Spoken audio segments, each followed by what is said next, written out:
Và gia đình mình đã xin định cư xin định cư vĩnh viễn sau 4 năm đóng thuế đầy đủ, không vi phạm trong vòng 5 năm. Tùy theo người, có người chờ đợi cũng 6 năm hoặc 7 năm. Nhưng gia đình may mắn là 5 năm là được quốc tịch rồi.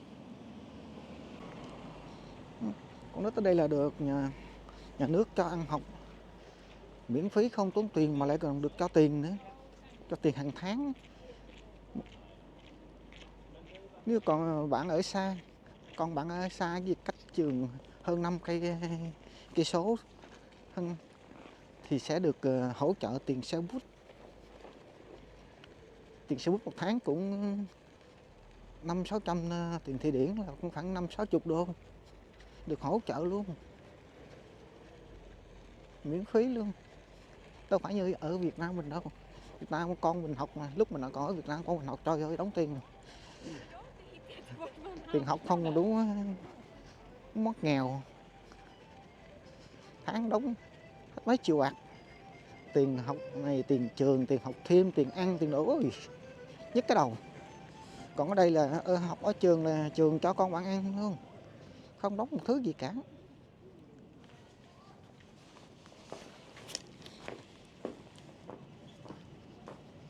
Ở đây trẻ em ở đây là ưu tiên á.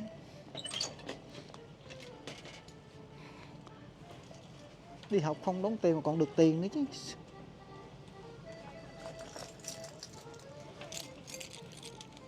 Xã hội tư bản nó như vậy.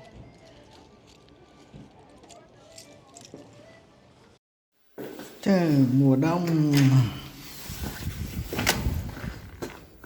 đông chán không? Quá trời tiếc luôn.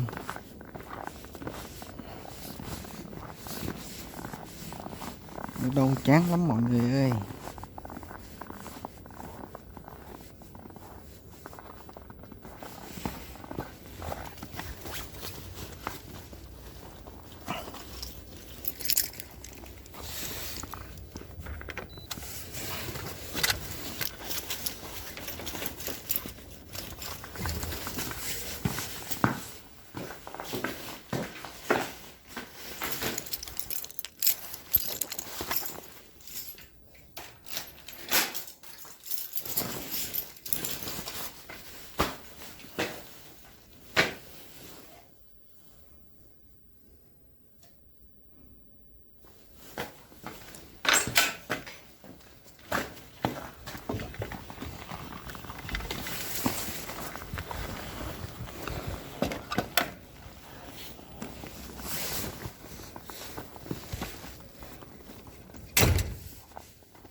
Cái mùa đông đường trơn trượt, đi xe đạp rất nguy hiểm, cũng phải đi thôi.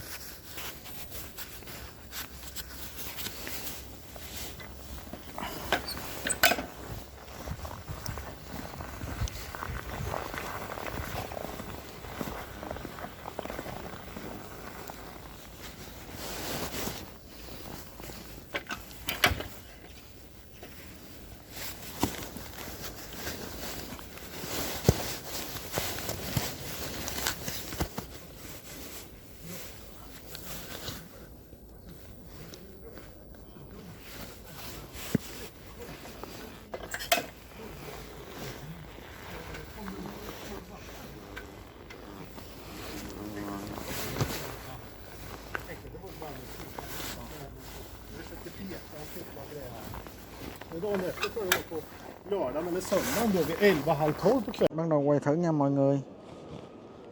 Xuất hành. Quay thử ơi. Ôi. Hôm nay ngày đầu tiên quay podcast bỏ túi. Xem thế nào. Xem ổn áp không? Mới mua thẻ nhớ bỏ vô. Quay thử xem ổn áp không. Ở trong trung tâm họ không cho quay nha mọi người. Mình phải đi ra ngoài mới quay được.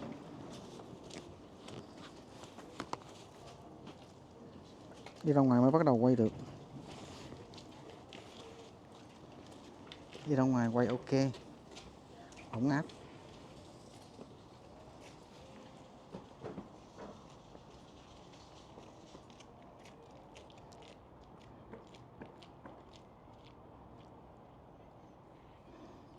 Bắt đầu chiến đấu thôi. Đây lần đầu tiên Khui Hộp quay Pocket 3, Pocket S1, DC1, S1 Pocket 3. Quay thử cái hình ảnh thực tế như thế nào. Mùa đông ở Thụy Điển này chán không? Rất là chán luôn. Chỉ có trung tâm mới có người thôi, còn ở nhà thì không có người. Ác cái là trong trung tâm họ không cho quay, chỉ quay bên ngoài thôi.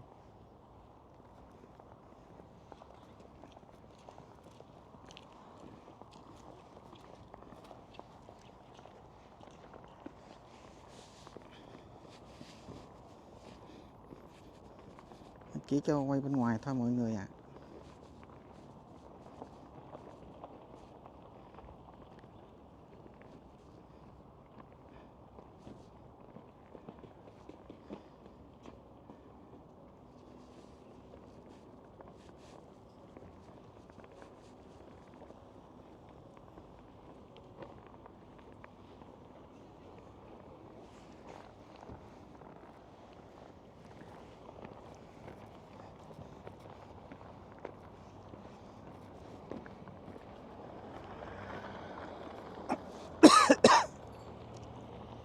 Tuyết không, lạnh quá.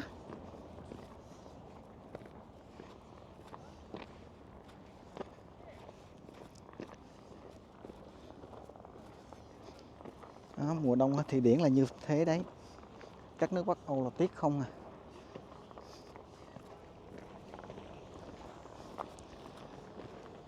Tuyết bao la luôn.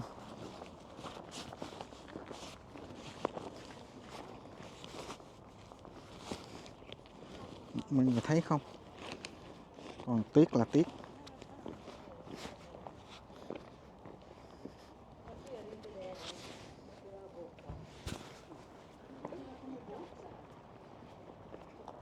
Quá trời tuyết luôn.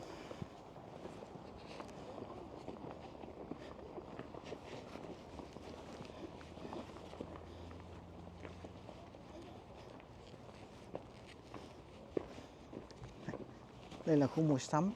Bây giờ mình sẽ đi ra trung tâm quay cho mọi người xem. Ra ngoài trung tâm thành phố. Bây giờ đi du lịch nên đi vào mùa hè. Thì cây lá rất là tươi, rất là đẹp. Còn giờ nè, mọi người thấy không? Nhìn nè, cây lá trơ trụi hết trơn. Lạnh quá trơ trụi lá hết trơn. Rụng chui trơ trụi lá hết.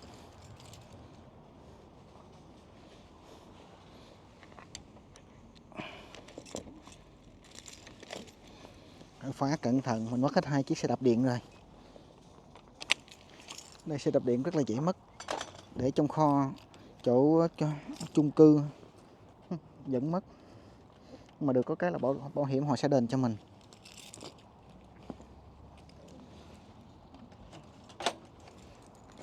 Báo mất thì có giấy xác nhận của người làm chứng hoặc là police thì họ sẽ đền cho mình. Công ty bảo hiểm sẽ đền cho mình. Đây, giờ mình sẽ đi ra ngoài trung tâm. Trung tâm quay cho mọi người xem nhé. Đường phố mùa đông nè. Trơn kia. Rất là dễ té.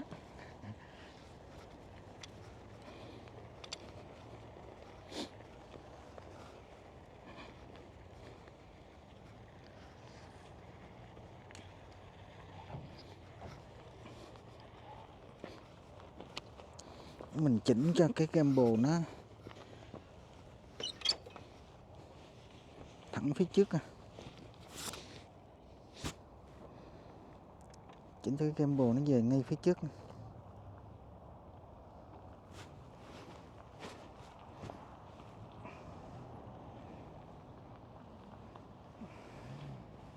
nó không bị xoay.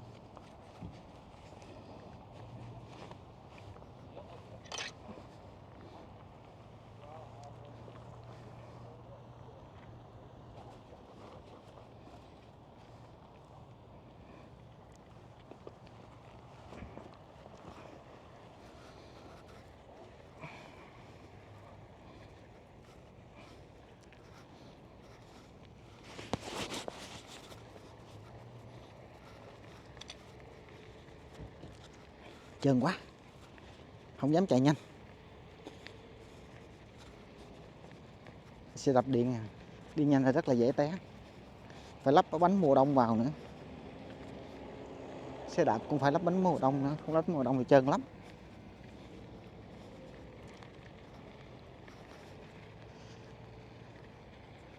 Trơn trượt rất là dễ té luôn.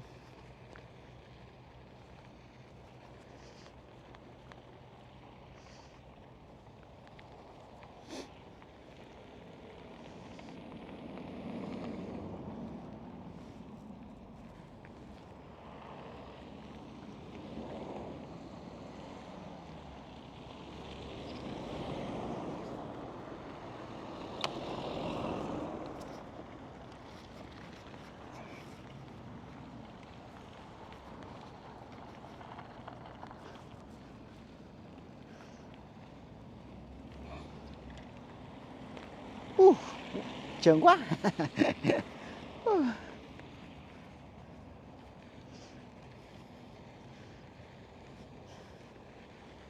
Lạng quạng té như chơi.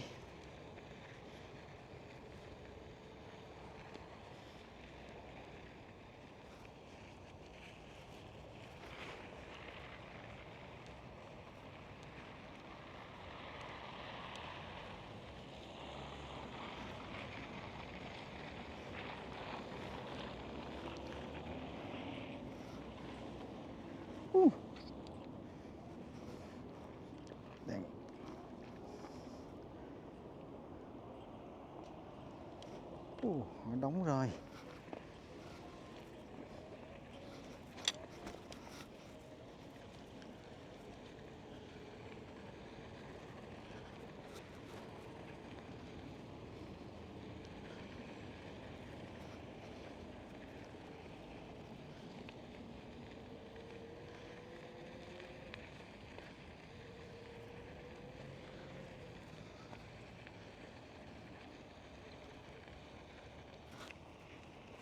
Đường phố rất là trơn luôn.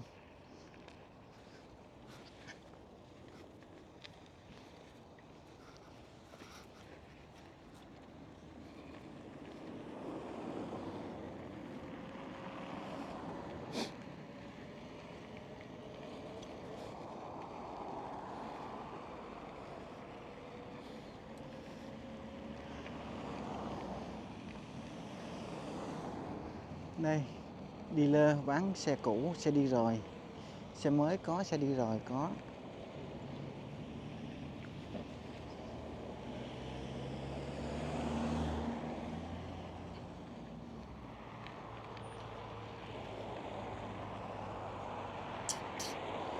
Mình đang học bằng lái.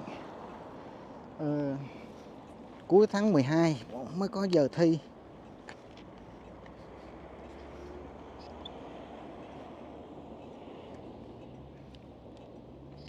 Đang đợi thi có bằng lái, nó khỏe hơn là đi xe đạp mùa đông. Đi xe đạp nguy hiểm quá, vậy thì rất là dễ té.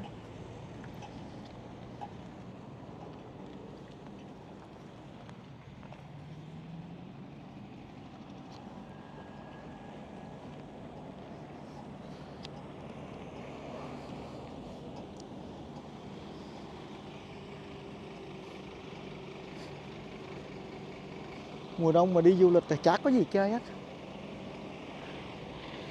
buồn chán lắm. Chỉ có mùa hè thôi.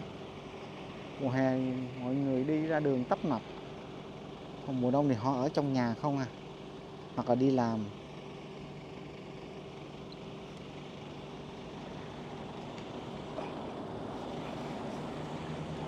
Mùa hè khí hậu ấm áp thì ai cũng ra đường. Còn mùa đông này chỉ có vào những trung tâm mua sắm thì mới có người nhiều thôi. nhưng mà trong trung tâm mua sắm họ không cho mình quay phim nên không thể quay cho mọi người xem được.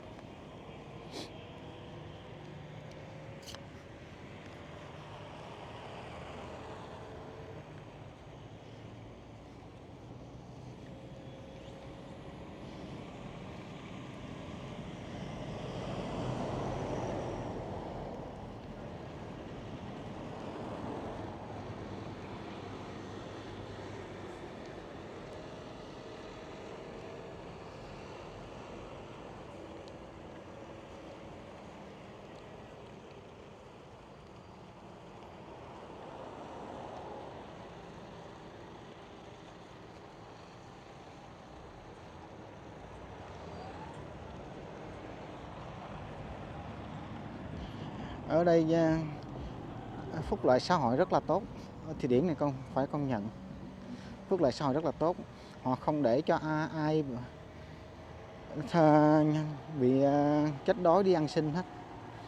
Nếu bạn không có việc làm, bạn mất sức lao động, bạn không lao động được thì họ sẽ cho bạn sống xã hội. Nhà nước sẽ cấp nhà cho bạn ở, xã hội sẽ thanh toán tiền nhà, tiền điện, tiền nước, mọi thứ cho bạn hết. Và hàng tháng trợ cấp cho bạn từ 3.000 hoặc là 4.000 Thụy Điển, chạy ra là 300-400 đô một tháng thì cũng ổn. Nói chung những người sống xã hội thì không có làm gì thì điện nước nhà cửa nhà nước lo hết, một tháng được trợ cấp 300-400 đô thì cũng ok. Họ vẫn sống phây phây. Còn bạn đi làm, bạn đóng thuế thì sau này phúc lợi bạn sẽ tiền hưu bạn sẽ nhiều hơn. Còn bạn bị thất nghiệp thì nước hỗ trợ bạn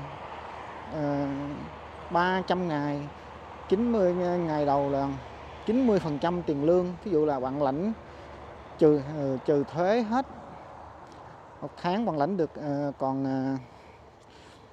tùy theo mức lương ngành nghề. Thí dụ mức lương cơ bản của một người công nhân thấp nhất là 25.000 Thụy Điển, là chạy ra 2.500 đô. Sau khi trừ thuế thì còn cũng được 17.000 mấy trăm, là quy ra tiền đô là 1.700 mấy.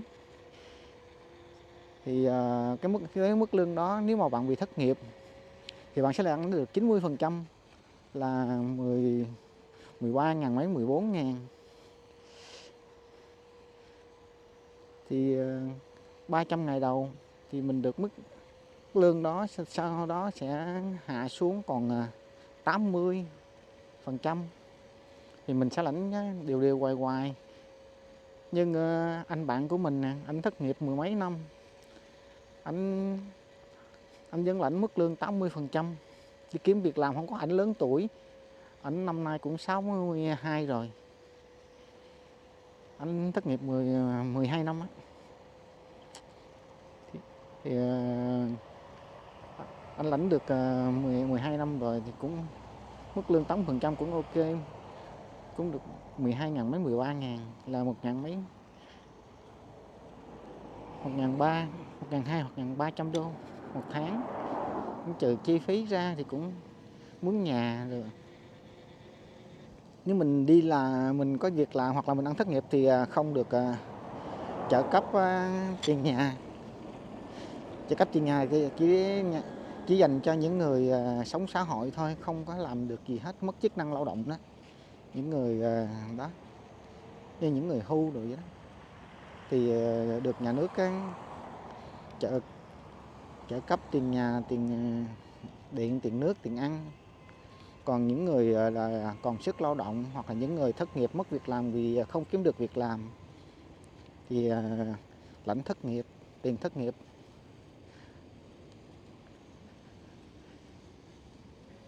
Thì sống cũng ok. Như chứ ở Việt Nam, nếu mình ở Việt Nam mình thất nghiệp thì đâu có được lãnh hàng tháng như 10 mấy ngàn tiền Thụy Điển, là quy ra tiền Việt là chạy ra 30-40 triệu. Từ 1.000 Thụy Điển là mình lãnh được 22 triệu rồi, có khi 25 triệu luôn, tùy theo thời điểm. 1.300 là trả ra cũng gần 30 triệu. Tiền thất nghiệp mà 30 triệu. Nếu ở Việt Nam làm gì được là nhận được tiền đó. Chỉ lãnh được một lần thôi. Lãnh một lần bao nhiêu đó, mà vài chục triệu, 100 triệu đó rồi thôi. Đâu được lãnh năm này qua tháng này qua năm nọ đâu. Năm này qua tháng nọ. Còn ở đây không có. Thất nghiệp, bằng thất nghiệp họ vẫn trả cho bạn đều. Năm này qua tháng nọ nếu bạn không kiếm được việc làm. Nhưng mình mới thất nghiệp 2 tháng nay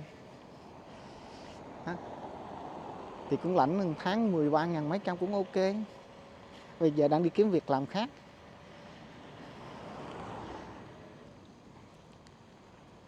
Tại vì làm nhà hàng đó, người Việt mình đa số là làm nhà hàng, làm nail. Tại vì người Việt mình mới qua mà ít có tiếng tăm, không biết, trình độ không có, thì chỉ có chui vào làm nhà hàng hoặc là hãng xưởng thôi. Hãng xưởng họ cũng cần biết tiếng nữa. Mình qua được 8 năm nay rồi, nhưng mà mình từ lúc bước chân qua ngày hôm trước là hôm sau đi làm liền, đâu có thời gian đâu mà đi học. Làm nhà hàng thì các bạn biết rồi, vất vả, thời gian không có thời gian để mà đi học một tuần có khi làm, nếu mà gặp chủ tốt thì cho mình làm đúng với giờ giấc của Thụy Điển là 5 ngày một tuần, ngày 8 tiếng, tuần 40 giờ. Còn như mà những người không biết tiếng tăm thì thường là bị ép giờ, không bao giờ làm đúng như giờ thì của nhà nước đưa ra.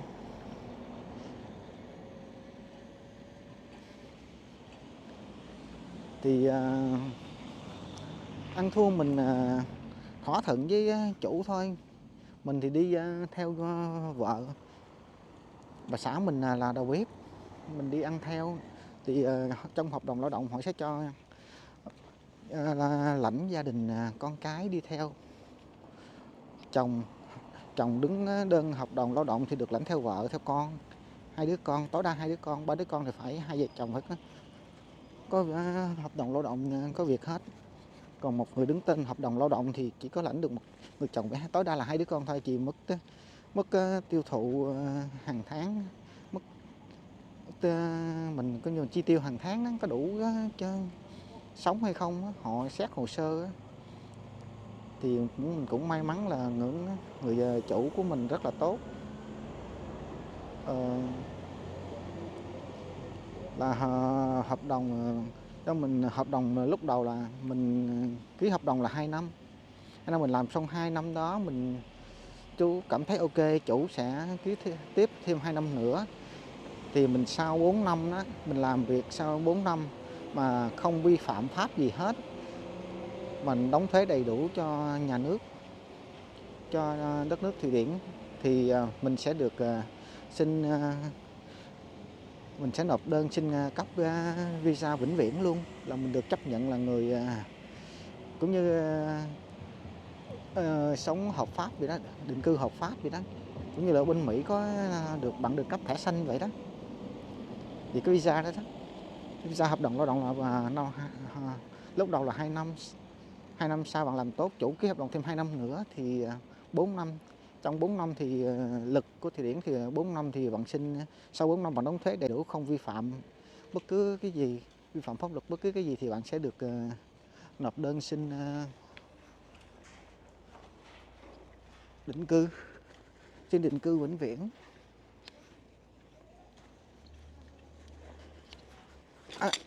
Và gia đình mình đã xin định cư vĩnh viễn sau 4 năm, đóng thuế đầy đủ, không vi phạm. Thì bạn sau khi bạn được giấy visa vĩnh viễn 4 năm thì bạn sẽ chờ 1 năm nữa là 5 năm. Nếu bạn sống 5 năm liên tục không rời khỏi đến Thụy Điển, hoặc bạn đi du lịch gì đó, thì bạn sẽ xin quốc tịch. Quốc tịch thì họ sẽ xét và cấp cho bạn cho mình quốc tịch Thụy Điển. Nếu như bạn không vi phạm hoặc là bạn không rời khỏi Thụy Điển trong vòng 5 năm, tùy theo người, có người chờ đợi cũng 6 năm hoặc 7 năm, nhưng gia đình may mắn là 5 năm là được quốc tịch rồi. Thì mình làm gia đình mình chấp hành tốt mọi quy tắc của Thụy Điển đưa ra, không vi phạm gì hết, đóng thuế đầy đủ thì sẽ được quốc tịch. Mà sau này thì luật đưa ra phải thi rồi, tại vì bên Trung Đông chiến tranh, bên Syria, Iraq, Afghanistan họ đổ qua châu Âu quá trời, các nước, rồi bên Nam Phi nữa, bên châu Phi họ cũng nhập cư tràn lan qua, cho nên bây giờ họ siết lại và nhập cư giờ rất là khó khăn. Sau cái thời điểm mà dịch bệnh này, họ siết lại tới bây giờ luôn, nhập cư qua nhiều quá. Bây giờ thì dự định là sẽ vài năm nữa đó, vài năm nữa thì sẽ thi quốc tịch. Còn về việc làm thì mình mà biết tiếng thì biết tiếng, có bằng lái thì rất là dễ xin việc làm. Còn mình không biết tiếng và không có bằng lái thì rất là khó. Bây giờ mình phải học lái xe, thi bằng lái để mà đi xin việc làm. Tiếng Tâm thì mình biết chút tiếng Anh thì cũng ok, nhưng mà họ phải đòi tiếng Thụy Điển. Họ phải đòi phải biết tiếng Thụy Điển. Nhưng mà ác một cái là nếu bạn ăn thất nghiệp thì bạn không được đi học, bạn phải đi kiếm việc làm, đi xin việc làm. Họ không cho bạn học được xin được học một hai ngày, vài tiếng thôi, chứ không có được học và xuyên suốt một tuần 5 ngày một ngày, người từ 4 đến 8 tiếng, cho nên cũng khó khăn về tiếng Tâm. Đi xin việc làm hơi khó.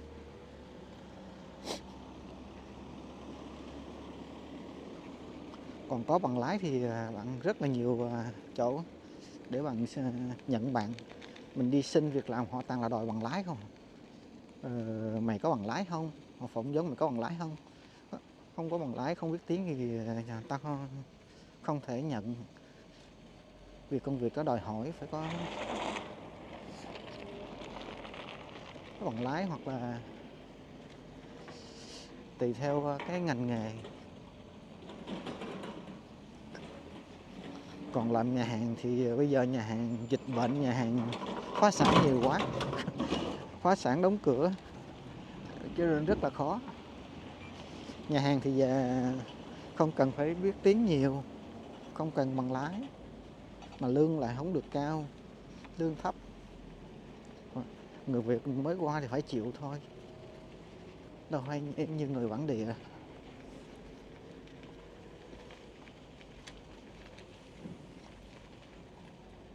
Còn về học hành thì con cái bạn được miễn phí hết, học cho tới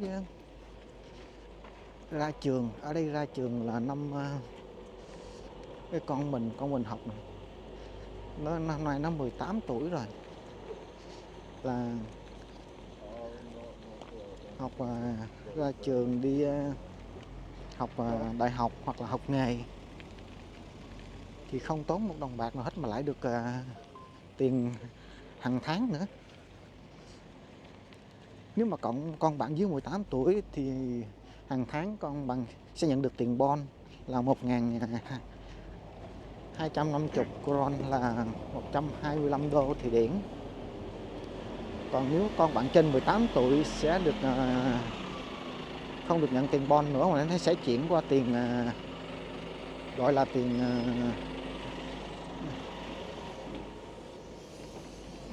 tiền gì ta, CSN, tiền gọi là tiền CSN, cũng mức giá đó, 1.200 hoặc 1.300 Thụy Điển, là khoảng 130 đô hàng tháng.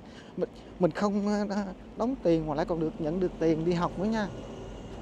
Con cái mình chạy không lo cái gì hết á, mình chỉ lo làm đóng thuế thôi. Mình thất nghiệp vẫn vậy, vẫn được. Mà còn bảo sống xã hội vẫn được bình thường, coi như con nít ở đây là rất là được ưu tiên, được trợ cấp từ A tới Z hết.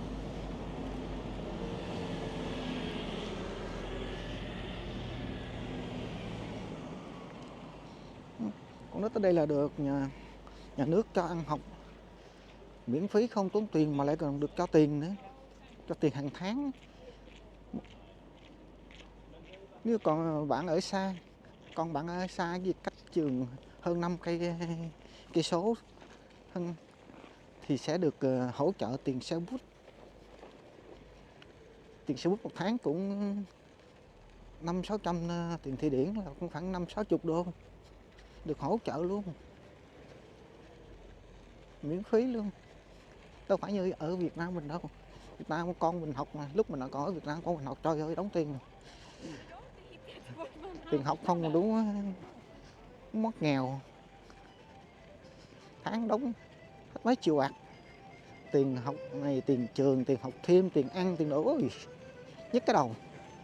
Còn ở đây là học ở trường là trường cho con bạn ăn luôn, không đóng một thứ gì cả.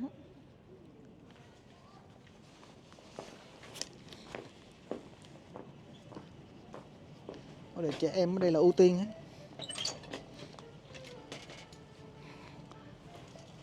Đi học không đóng tiền mà còn được tiền nữa chứ.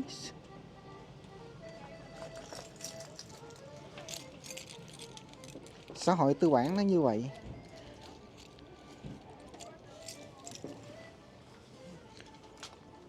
Còn bạn trẻ em là bạn còn dù có ở trong rừng không, xe buýt cũng vô trong rừng đón con bạn đi học nữa.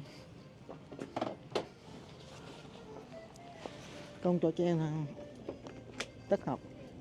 Ở đây mà hiếm mà thấy trẻ em đây. Ngày thường mà giờ đi học thấy trẻ em hiếm đi lang thang ngoài đường lắm. Em đi lang thang ngoài đường là police thấy lụm liền. Lụm về hỏi tại sao mày không đi học giờ này. Hoặc là lý do sao mày không đi học.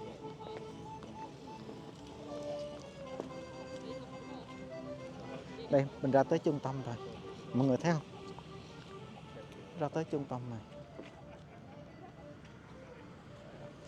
Lạnh quá,